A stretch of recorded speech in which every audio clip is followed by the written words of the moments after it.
आप सभी का स्वागत है अभी न्यूज़ के खास कार्यक्रम अब बोलेगी जनता में। इसी को लेकर आज हम आए हैं दरेसी रोड पर, जहां मुस्लिम समुदाय के लोगों से जानेंगे इस बार किन मुद्दों को लेकर चुनाव करेंगे और क्या रहेंगे उनके मुद्दे, क्या रहेंगी उनकी मांग। आइए लोगों से जानते हैं। क्या नाम है? महंगाई सबसे बड़ा महंगाई मुद्दा है जो, और हमारे तो कारोबार ही यहाँ से ख़त्म हो चुके हैं जो सारे। भाई हमारा मीट मछली का वगैरह हड्डी और चमड़े का काम था, सारे काम ही चौपट हो गए जो। हम तो बैठे हुए हैं बेकार। क्या चाहते हैं, किसकी सरकार आनी चाहिए? सरकार तो भाई ऐसी आए कि जो कम से कम बेकारी को दूर करे। ये इस सरकार से बेकारी दूर नहीं हो पाएगी जो। मतलब बीजेपी सरकार के कार्य से आप खुश नहीं हैं? नहीं है जो, बिल्कुल खुश नहीं है जो।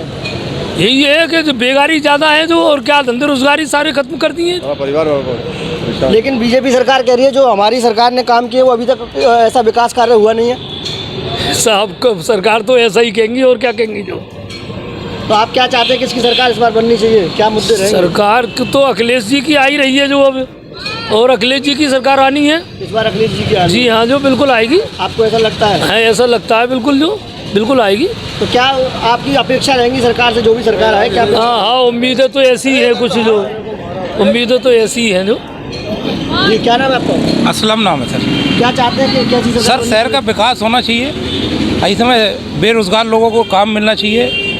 दुकानदार परेशान है, काम नहीं है, बाज़ार में बिक्री बट्टे नहीं है, बेरोज़गारी बहुत है। बेरोज़गारी ख़त्म होनी चाहिए और सरकार सबका विकास करना चाहिए, सबको एक समान समझना चाहिए। बस हम तो भाजपा सरकार में विकास नहीं हुए? नहीं, भाजपा में हमारे इस क्षेत्र में नहीं हुआ विकास। कोई विकास नहीं। क्या चाहते हैं कि हमारी मोहल्ले की जितनी भी सड़कें हैं सब टूटी हुई हैं और सब परेशान हैं, कोई खुशहाल नहीं है। हमारे जो भाई हैं जो मीट का काम करते हैं वो भी बंद हो चुका है, उनका भी। बेरोज़गारी ज़्यादा है। क्या चाहते हैं, कैसी सरकार होनी चाहिए, क्या उम्मीद है? होना चाहिए कि सबका विकास होना चाहिए, सबको एक सम्मान मिलना चाहिए, सबके साथ सबके विकास होना चाहिए। लोगों का कहना है कि हमें ऐसी सरकार चाहिए सबका साथ सबका विकास लेकर चले। अभी तक जो भाजपा सरकार में जो कार्य हुए इनसे यह लोग ना खुश हैं। और भी लोग हैं, इनसे भी जानते हैं। क्या नाम है आपका? जी क्या नाम है? मोहम्मद हुसैन। क्या चाहते हैं, किसकी सरकार बननी चाहिए? विकास होना चाहिए, बस मेन बात तो ये है। जैसे अभी आपने इससे पहले भी जो लोगों से सुना है, विकास चाहते हैं, कारोबार चाहते हैं, बेरोज़गारी दूर होनी चाहिए। पर मेन बात ये है, पब्लिक को और क्या चाहिए? पब्लिक तो सिर्फ विकास चाहती है। भाजपा ने अभी तक जो कार्य कराए आप उनसे कितने संतुष्ट हैं? हाँ वो किया है, लेकिन हाँ ठीक है, वो जैसा भी किया है, लेकिन लोग परेशान ज़्यादा मिलेंगे। 90% लोग ज़्यादा परेशान हैं। भाजपा दावे कर रही है इस बार कि हमारी सरकार ने जो विकास कार्य कराए हैं, गुंडागिर्दी बिल्कुल खत्म हो गई, बेरोजगारी खत्म हो गई। इसको लेकर क्या कहेंगे? अब ये तो समय बताएगा। अब देखो क्या होता है आगे, ये तो समय बताएगा। बहरहाल अभी तक जो है लोग संतुष्ट नहीं थे। तो किसकी सरकार चाहते हैं इस बार आप? अब ये जो चल रहा है आजकल, ये समाजवादी पार्टी से ज़्यादा लोग। जी आपका क्या नाम बताइए? नहीं इधर लाइए सर। जी आपका क्या नाम? मोहम्मद शफीर पंजू कुरैशी। किसकी सरकार चाहते हैं? सरकार वो होनी चाहिए जो सबको एक नज़र से देखा जाए। जनता के लिए इतनी भावना होनी चाहिए कि दूसरा के मांग है कि यही सरकार आवे। इस सरकार में कोई विकास नहीं हुआ है। ये और कहने को सुनने को मिलता है कि मुसलमान बीजेपी को वोट नहीं देते हैं। मैं ये कहता हूँ 1952 से लेके आज तक, 1992 से लेके आज तक मुसलमान ने हिंदुस्तान में वफादारी के साथ राम के मानने वाले को वोट दिया, खुदा के मानने वाले को आज तक वोट नहीं दिया। हम ये चाहते कि सबको एक नज़र से देखा जाए, सबका विकास हो, सबको नौकरी मिले, लड़कियों की एक एक घर में से दो की फीस माफ़ होनी चाहिए स्कूलों में, जिससे बेटियां पढ़ेंगी वो आगे बढ़ेंगी। ये हमारा वजह है। क्या कांग्रेस सरकार कह रही है इस बार अगर हमारी सरकार बनती है तो हम सबको स्कूटी बांटेंगे फ्री में? नहीं, वो कहने की बात है। यूँ तो हमारे प्रधानमंत्री जी ने भी कहा कि मैं 15 लाख रुपए जो कि मैं खातों में डालूंगा, तो उसका कोई कहने का करने में और कहने में बहुत फ़र्क है।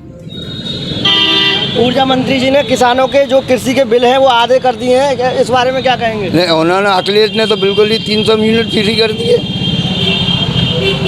जब कोई चीज़ अमल में आएगी उसको कहा जाएगा। कहने से कुछ नहीं होता, करने से होता है। अगर ये 15 लाख रुपए डालते तो सब जनता पे, हिंदुस्तान की जनता पे यकीन हो जाता कि ये तो जो कहते हैं वही करते हैं। इन्होंने कोई विकास ऐसा नहीं किया। भाजपा सरकार कह रही है जितना राशन हमारी सरकार में फ्री लोगों को मिला है अभी तक किसी सरकार ने नहीं बांटा। नहीं, राशन तो बंटना ही है। तेल मद्दा हो गया, मोबाइल के पैसे बढ़ा दिए 39 रुपये। तेल कितना घटा? हर घर में 6 मोबाइल हैं, कितने पैसे बढ़ गए? तेल के घटा के अगर मोबाइल पे बढ़ा दिए तो फिर कहाँ महंगाई घटी? महंगाई तो और बढ़ गई। आने वाली सरकार से क्या अपेक्षा रखते हैं? क्या आने वाली सरकार से ये चाहते हैं कि जो बढ़िया सरकार आवे, जो सबका विकास करे, गरीबों की मदद करे, ऐसा विकास होना चाहिए। सबको एक नज़र से देखा जा। बहुत कारोबार फेल हो गए इन लोगों के, परेशान है लोग। और भी लोग हैं जी। क्या नाम है आपका? उमर यूनुस कुरैशी। क्या चाहते हैं किसकी सरकार बननी चाहिए? सरकार तो आती रहती हैं जाती रहती हैं, लेकिन जब से मोदी जी आए तो सबसे पहले तो नोटबंदी करी तो उसमें लोग बर्बाद हुए और गरीब आदमी मरा है जी। कारोबार बंद हुए तो गरीब आदमी हाथ पे हाथ धर के बैठ गया। और ये जब से जी बीजेपी आई है तो हिंदुस्तान के अंदर वही नफ़रत की बात, हिंदू मुसलमान की बात है जी, राम और रहीम की बात, और ये बात है राम मंदिर की बात, क्या मथुरा की बारी है। तो ऐसी बातें देश का प्रधानमंत्री ऐसी बातें करे, जो प्रधानमंत्री कुर्सी पे बैठा हुआ वो तो वो बात करे कि जो मतलब प्रजा हमारे लिए सब एक है जी, सब प्रजा एक है। इस वक्त ये हालात ऐसे आ गए कि लोग फांसियाँ लगा के मर रहे हैं, चाहे वो किसान हो या मजदूर हो है जी। क्या क्या हाल हो रहा है ये तो बताइए आप। अखिलेश सरकार ने जो कार्य कराए थे आप उनसे कितने खुश उससे हैं? पहले ये बढ़िया काम चला अखिलेश की सरकार में भी, कांग्रेस की में भी। 395 का ये सिलेंडर छोड़ा, आज 920 रुपये का ये कहते हैं राशन फ्री दे रहे हैं। हम क्या फ्री दे रहे हैं? तेल पे पैसे बढ़ा दिए, मोबाइल की जैसे हमारे नेताजी कह रहे हैं मोबाइल पे तमाम पैसे बढ़ा दिए। तो ये कोई विकास की बात थोड़ी है। कोई ये नए बच्चों के नहीं है, जो पढ़े लिखे बच्चे हैं उनके नहीं है, कोई नौकरी नहीं दी जा रही। और भी लोग हैं, इनसे भी बात करेंगे जी। क्या नाम है? हाजी मोहम्मद सलीम। क्या मुद्दे रहेंगे इस बार के चुनाव? देखिए मुद्दे तो ये रोज़गार के रहेंगे, बेरोज़गारी है, बच्चों की पढ़ाई है, यही मुद्दे रहेंगे। मेन चीज़ तो बेरोज़गारी है। जो नौजवान बच्चे पढ़े हुए हैं, जो डोले हैं, उनको आज तक कोई सर्विस नहीं मिल रही, कोई नौकरी नहीं मिल रही। मेन मुद्दा तो सर्विस का ही है। गवर्नमेंट को सर्विस देनी चाहिए, कोई भी सरकार हो। क्या चाहते हैं इस बार की सरकार जो बनेगी, किसकी सरकार बननी चाहिए? वो सरकार किसकी बने, पब्लिक को क्या चाहिए? सुकून चाहिए, आराम चाहिए, सर्विस चाहिए, रोज़गार चाहिए। पहले हमने भाजपा को जिता के लाए तो क्या किया? कोई रोज़गार नहीं मिला किसी को। सबको हमने वोट दिया, बहुमत के साथ जिता के लाए, क्या मिला हमें? भाजपा कह रही है हमने विकास कार्य बहुत कराए हैं लेकिन समय लगेगा जनता के सामने आने पर। क्यों, कितना समय लगेगा? 5 साल हो गए, क्या विकास दिखाया? कोई आप बताएं, आप कोई विकास हो तो आप बताएं हमको, क्या विकास देखा आपने? उनका कहना ये है कि जितना विकास हमने कराया अखिलेश सरकार में उतना विकास नहीं हुआ अभी तक। अभी तक तो अखिलेश वाला विकास ही नज़र आ रहा है, इनका विकास कहीं नज़र ही नहीं आ रहा है हमको। तो आपने देखा हो तो आप बताएं हमको, नज़र आ रहा कहाँ इनका विकास? किस चीज़ में विकास किया इन्होंने? कोई विकास नहीं है कहीं, वो तो बताएं आप। श्रीकांत शर्मा ने किसानों के कृषि बिल आधे कर दिए, उसको लेकर क्या कहेंगे? उन्होंने बिल आधे करें, ये सब मेरी नॉलेज तो नहीं है। खैर हम लोगों को लिए करा, बिजली का बिल यूपी में सबसे महंगा बिल है। यूपी में क्या किया उन्होंने? लाइट सबसे महंगी यूपी के अंदर, हिंदुस्तान में क्या महंगी, क्या सस्ता करा बताओ? ऊर्जा मंत्री कह रहे हैं पहले लाइट आती नहीं थी और अब लाइट जाती नहीं है। जाती नहीं तो रुपये जा रहे हैं, रुपये हैं तो रुपये ले रहे हैं हमसे। पहले रुपये कम जाते तब रुपये ज़्यादा जा रहे हैं। फ्री में क्या दे रहे हैं? हमको क्या दिया फ्री में? चलो जी। और भी है भाई साहब, इनसे बात करेंगे जी। क्या नाम है आपका? विभोर गौतम एडवोकेट हूँ। पूछिए आप क्या पूछना चाहते हैं। इस बार किन मुद्दों को लेकर चुनाव करेंगे? देखिए अभी आपने इनसे एक प्रश्न किया कि श्रीकांत जी बिजली ज़्यादा आ रही है, ये आ रही है। मुझे आप ये बताइए, प्रदेश के अंदर कल माननीय समाजवादी पार्टी के राष्ट्रीय अध्यक्ष आदरणीय अखिलेश जी ने चित्रा त्रिपाठी जी के साथ वार्ता हो रही थी, उसमें बताया कि समाजवादी सरकार में विद्युत उत्पादन को लेकर ललितपुर और सोनभद्र में उत्पादन प्लांट लगाने का काम किया। आज उसी के कारण 24 घंटे बिजली मिलने का काम जो हो रहा है, ये समाजवादियों की देन है। इस सरकार की उपलब्धि उद्घाटन के उद्घाटन, शिलान्यास के शिलान्यास किए हैं इस सरकार ने। इसके अलावा इस सरकार की कोई उपलब्धि नहीं है।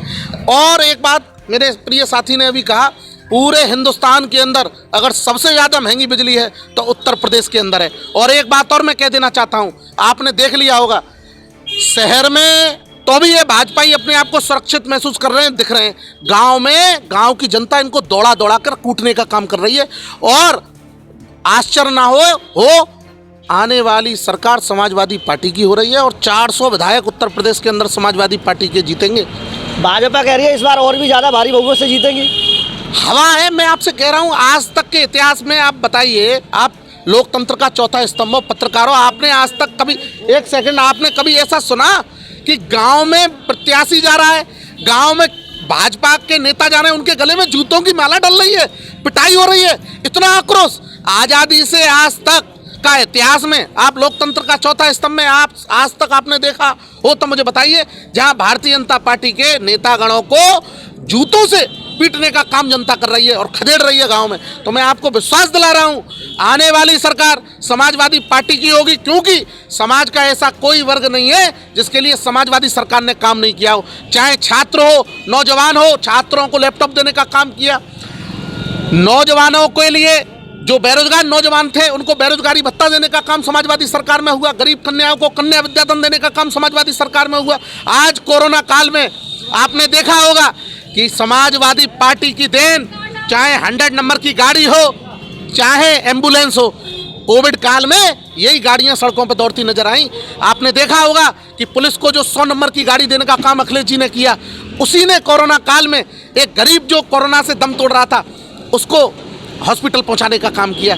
आपने देखा नहीं, इसलिए ये कहाँ थे भाजपाई, दम तोड़ रहा था आदमी, इन्होंने जो है लाशों के अंतिम संस्कार करने के लिए लकड़ी तक नहीं थे। भाजपा कह रही है हमने राम मंदिर बनाया है। देखिए, मैं राम मंदिर माननीय सर्वोच्च न्यायालय के आदेश से, मैं चूंकि अधिवक्ता भी हूँ, मैं आपको बता दूँ, न्यायपालिका का निर्णय समाज के सभी वर्गों को स्वीकार है। राम मंदिर माननीय सर्वोच्च न्यायालय के आदेश से बना है और उसमें भारतीय जनता पार्टी का किसी प्रकार का कोई योगदान नहीं है, 1% योगदान नहीं है इनका। उसमें न्यायालय में मुकदमा चल रहा था, हाई कोर्ट से पहले फैसला हो चुका था, सुप्रीम कोर्ट से अब हुआ।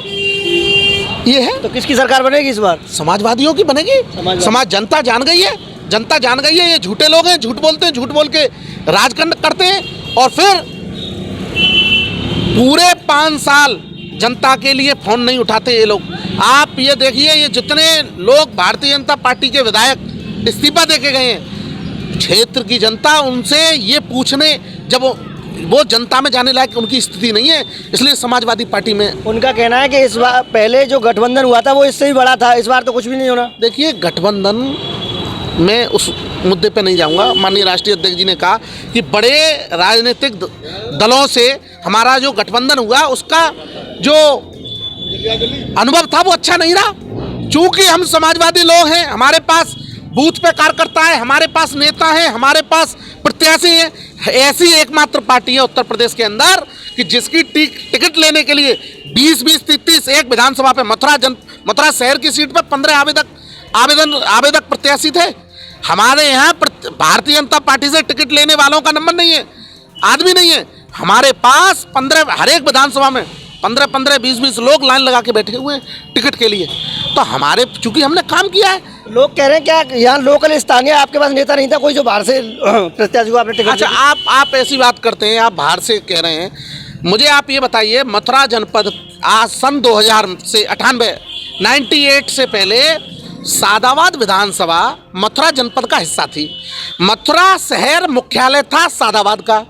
चूंकि मथुरा जनपद के अंदर, मथुरा शहर के अंदर लगभग 25% आबादी सादाबाद विधानसभा की रहती है, सादाबाद विधानसभा प्रतिनिधित्व करती है। तो आप ये कह के कि जो है कि स्थानीय प्रत्याशी नहीं है, तो ये कहना मैं इसको गलत मानता हूँ। ये कहना, चूंकि हम यहाँ से सादाबाद की दूरी 35 किलोमीटर है और ऊर्जा मंत्री, आप सबसे बड़े भारी व्यक्ति तो ऊर्जा मंत्री हैं, आपने यहाँ की सांसद हेमा मालिनी चुन दी, वो भारी है। हमारा प्रत्याशी तो स्थानीय है, हमारे बीच का है। मैं खुद सादाबाद का रहने वाला हूँ। मेरे पिता ने जब मकान खरीदा था, यहाँ जब मकान बनाया था तो मुख्यालय था। अब अगर विधानसभा पड़सीमन में हाथरस जनपद में चली गई तो इसका मतलब विधायक भारी हो गया। तो ये मैं आपको विश्वास दिला रहा हूँ कि कोई भारी का मुद्दा नहीं है। हमारा प्रत्याशी समाज के हर एक वर्ग को साथ लेकर, खासकर व्यापारियों को साथ लेकर और समाज के जितने भी वर्ग हैं सबके मान सम्मान की रक्षा करेगा।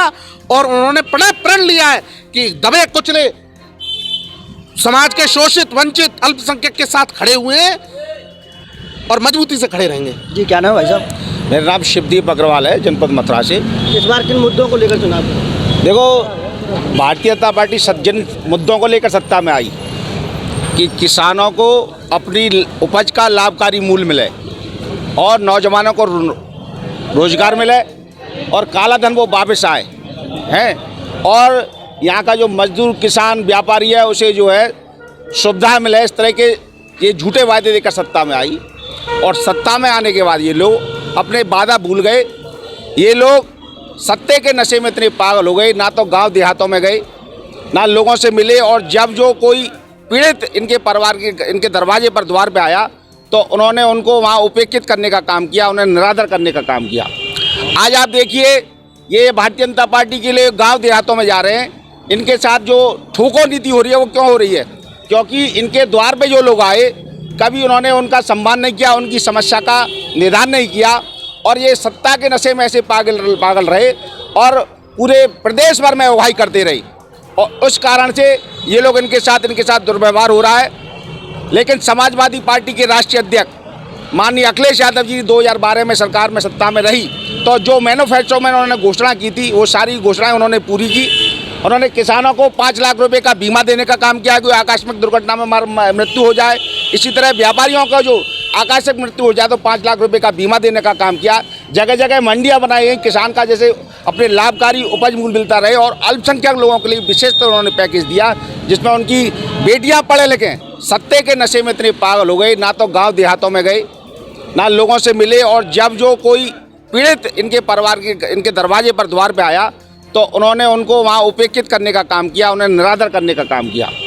आज आप देखिए, ये भारतीय जनता पार्टी के लिए गांव देहातों में जा रहे हैं। इनके साथ जो ठोको नीति हो रही है वो क्यों हो रही है?